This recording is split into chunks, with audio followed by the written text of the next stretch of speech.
Problem 1. A solenoid is made from a 10-meter length of wire. This wire is wrapped in a cylinder that is 8 millimeters across and 20 centimeters long. If 100 milliamperes is run through the solenoid, what is the magnetic field inside? Please pause the video to attempt this problem. So we are looking at a cylinder that is in the shape of a cylinder, so we know we need to use one of these formulas, either mu sub naught I times big N over L or mu sub naught I times little n. So let's look at what information we have. So 10-meter length of wire. Now that is the length of the wire. That's not the same thing as this L. This L is the length of the solenoid. But we do have the length of the solenoid, which is 20 centimeters. So we do have L, so we're probably going to use this form. So other information we have, mu sub naught is always 4 pi times 10 to the negative 7th Tesla meters per ampere. I is the current through a single loop of wire. That's 100 milliamperes, or 0.1 amperes. So all that's left is we need to know how many loops of wire there were. And that's where this 10-meter length comes in. Because the wire in total is 10 meters long, but it's wrapped many times around this cylinder. So how many times is it wrapped around the cylinder? Well, consider this cylinder has an 8 millimeter diameter. It's wrapped in a cylinder that is 8 millimeters across. That means the diameter of the cylinder is 8 millimeters.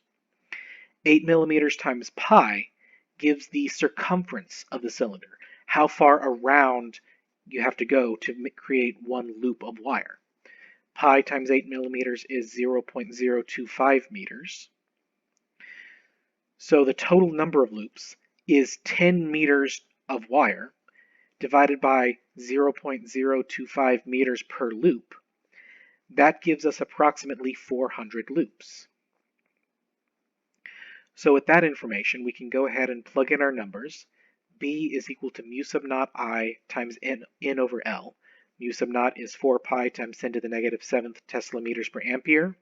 I is again the current in a single wire, or 0.1 amps. N is the number of loops, which we calculated here to be 400 loops. And L is the length of the solenoid, which was this 20 centimeters or 0.2 meters. Plug this all in, and we get a value that is 2.51 times 10 to the negative 4th Tesla, or 251 microtesla.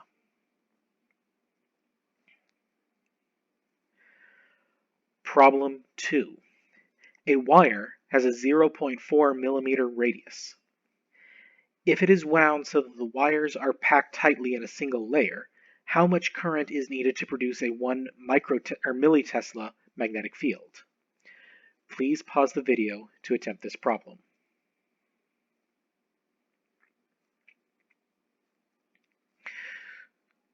So we have information about this. We know that B is equal to mu sub naught I times big N over L, or mu sub naught I times little n.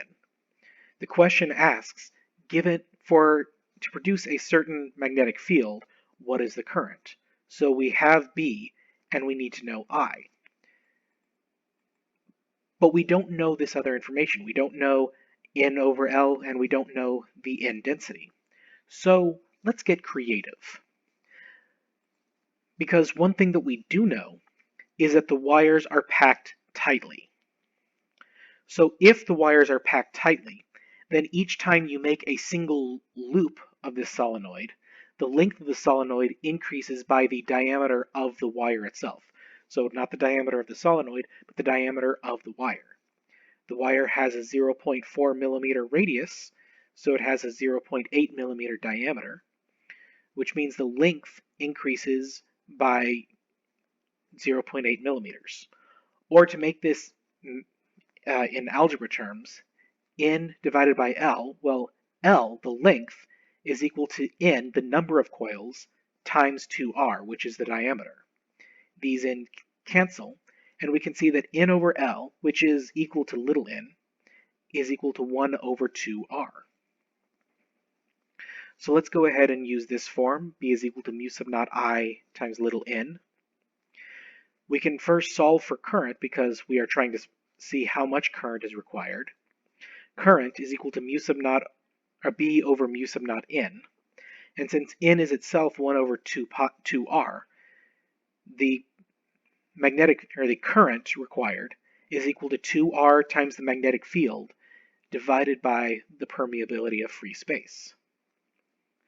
Plugging our numbers in, 2 times the radius, which was 0.4 millimeters, or 4 times 10 to the negative fourth meters. The required magnetic field was 1 millitesla, or 1 times 10 to the negative third Tesla. And mu sub naught is, as always, 4 pi times 10 to the negative 7th Tesla meters per ampere. Plug this in, calculate, and we require a current of 0.637 amperes.